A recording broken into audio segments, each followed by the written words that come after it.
Je m'appelle Elisa, j'ai 17 ans, je suis au gymnase français de Bienne. Et avec notre classe d'art visuel DF, on a fait un projet sur la résistance pour la sculpture Robert Walser. Et puis moi, j'ai choisi Sébastien Horsley, un dandy anglais. Et j'ai connu l'histoire de ce monsieur quand j'étais à Londres en décembre 2018. Et ça m'a assez fascinée. Et du coup, quand on nous a dit qu'il fallait que ce soit sur quelqu'un qui avait été un peu une sorte de résistant pour la société, je me suis dit, c'est parfait. Parce qu'en fait, il a mené un mode de vie. En gros, un dandy, c'est quelqu'un qui va vivre de soi, lui, de sa façon de s'habiller, donc de sa personnalité. Et c'est quelque chose qui est dur de faire. Et puis, ça va complètement contre la société d'aujourd'hui. Et du coup, je me suis dit, c'était bien. Et je me suis plus informée sur lui. Et j'ai vu aussi qu'il s'est fait crucifier pour sauver sa carrière, parce que du coup, ça ne marchait pas très bien. Et c'est pour ça que j'ai fait une croix, ici. Et j'ai un peu collé des photos sur des photos de lui. Il y a des photos de sa crucifixion, entre autres.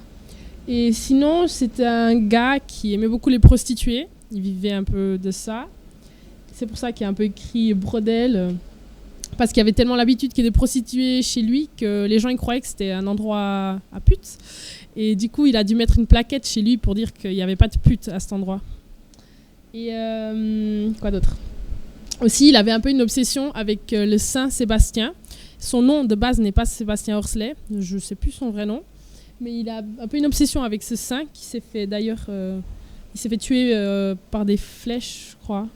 Du coup, il y a aussi des images du Saint Sébastien.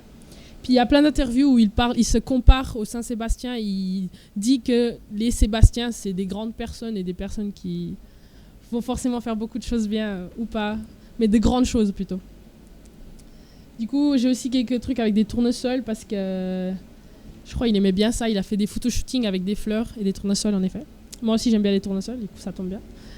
Et voilà. Il a écrit un livre, c'est un écrivain aussi, sur un peu son histoire.